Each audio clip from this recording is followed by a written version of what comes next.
So please welcome to the stage Fraimless, an interactive art installation designed to capture the perfect social media post.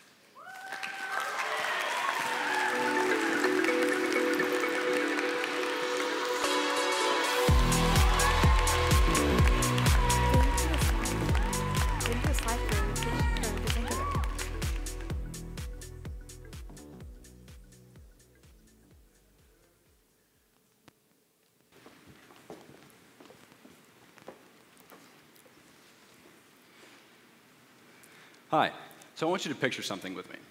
Close your eyes. It's a Sunday night, you've got your comfy clothes on, and you're finally ready to pull out your phone and begin scrolling through Instagram. Now, with hopes of finding some inspiring vacation pictures, or maybe a picture or two of your friends, all you seem to be able to do is run into that boring content over and over. Teen girls in front of those familiar rainbow flags, teen guys on that same grass field, ACL, ACL, ACL. Now, despite the fact that over 100 million photos are posted onto Instagram daily, which, by the way, is greater than the combined population of the 5 biggest cities in the world, yet we still seem to only be able to run into that oversaturated, overused material time and time again. But not to worry, Fraimless has the solution to this lack of originality. With our event showcasing our highly photogenic, interactive installation art, we provide an exciting opportunity for teenagers and young adults just like us to spice up our feeds and wow our followers with original content. Compared to our competitors, Fraimless doesn't stick to just one aesthetic. So whether you like pink and bubbly, or maybe a little bit darker, there's bound to be an exhibit for you at a Fraimless event. Teenagers looking to represent themselves artistically through social media, families looking for something fun to do on a free day. Fraimless awaits a multitude of people for a cheap price. So don't be a part of the same old boring Instagram flow. Get amazing pictures and create the frame for our art with Fraimless. With that said, let's meet the team. Hi there. My name's Nick. I'm Sarah. I'm Abby. I'm Marianne. And we're Fraimless.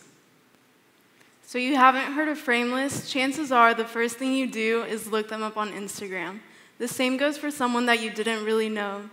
Instagram and apps like these have become the main social media platforms for first impressions. Teenagers and young adults use these platforms to represent and express themselves. In the beginning of the year, we surveyed over 50 people and found that over 60% of people care about the content that they're posting on social media. Over 70% of people care about the locations where they take Instagram pictures, and over 50% of people would pay to find these locations. So how does Fraimless work? In our first year, we plan on holding 4 events. The admission for these events is going to be $25 per ticket. Each one of these events is going to be held at a different location in the Austin area. It's going to have a different theme, and it's going to be created by different artists. And these artists are going to be working for commission as well as exposure. So the question arises, who will be coming to these events? For our total addressable market, we took into account people that had interest in modeling and photography, as well as in the biggest cities in the US and ages 15 to 23. We came up with a number around 3.1 million people. Sizing this number down, we took the just population of Austin with the same demographic and came up with around 110,000 people. So our competition right now is comprised of 2 companies, both of whom are trying to create art exhibits that are designed to look good in person and on Instagram. The first one is the Museum of Ice Cream.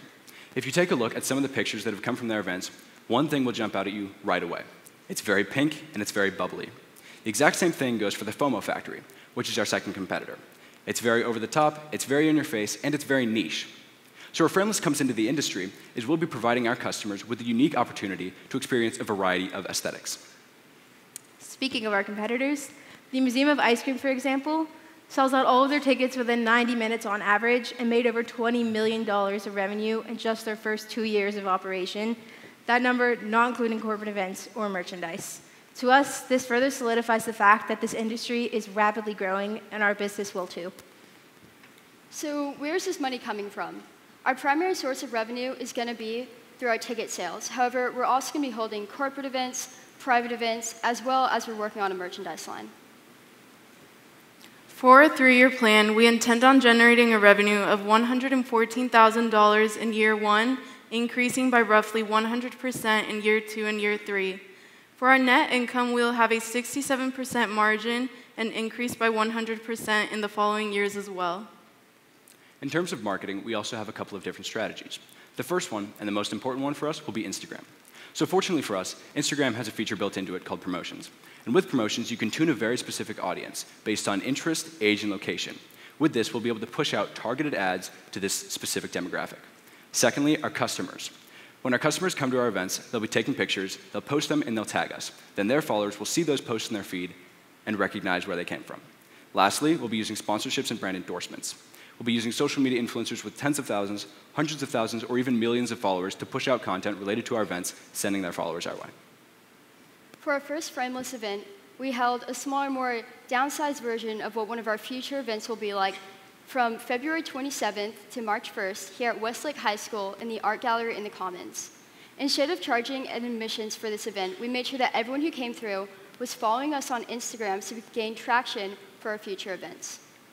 We invite you to watch this short video highlighting the first ever Frameless event.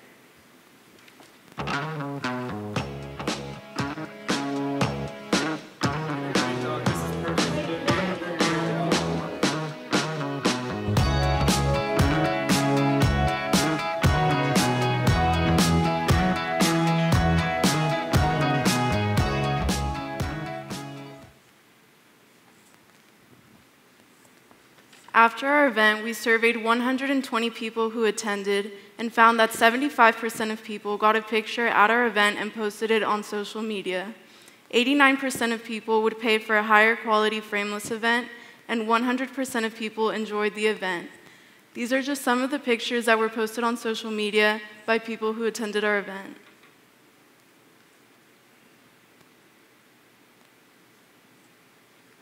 So our capital ask. What we're looking for is $18,000. What this $18,000 will cover will be rent, marketing, exhibit creation, and finally staffing. In the future, we plan to seek further investment as well as connecting with more artists in the local Austin area. In addition to this, we plan to bring our events to cities across the United States to expand nationally. We thank you so much for coming out tonight. This has been Frameless. You get the picture.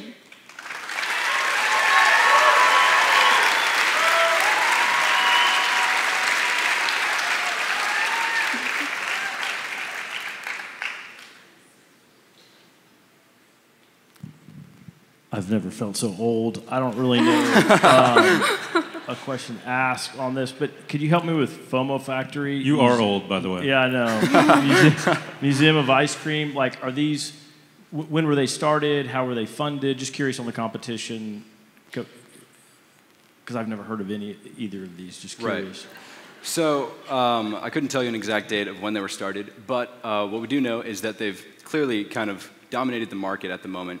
In fact, the numbers that Abby pulled up earlier about the $20 million and selling out in 90 minutes, that came from the Miami pop-up that they did, where they sold out immediately. It was shocking, yeah. But very good, great presentation. Thank you. Appreciate it.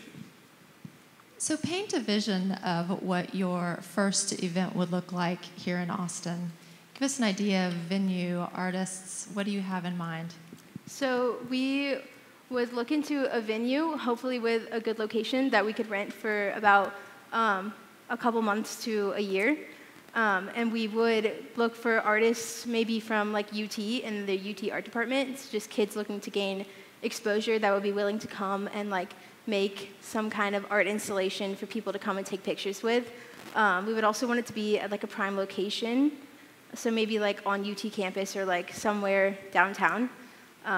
And we would plan on having more than one in the years, but every single one that we would have would be completely different from the last, so that we wouldn't just kind of, the problem wouldn't come up again of seeing the same things over and over and over again.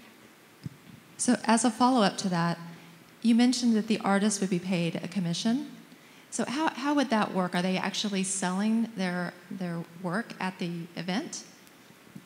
No, we would be giving them probably a percentage of whatever we make from ticket sales for the event. Also too old for this. My kids will have an opinion. Help me understand, what I do know about social media, it's very competitive. Everyone's fighting over your eyeballs, right? They're trying to get your attention. For sure. You're getting 18 grand. Part of that's for marketing.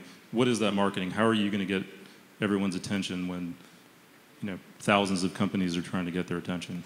Right. So I don't suppose you've heard of Fire Festival. So as much of a failure that was, there was a marketing tactic that could only be described as ingenious, which was some of the top influencers of the time flooded social media with orange tiles saying, "We'll meet you at Fire Festival," which is exactly what we did to promote our MVP. We took some of the closest friends that we have at Westlake, and we all pushed out pictures of us on the actual events and said, "We'll see you at Fraimless." So creative marketing tactics like that is what we'll probably be aiming for, yeah. So being more creative than everyone else. Right. Okay. That's the goal.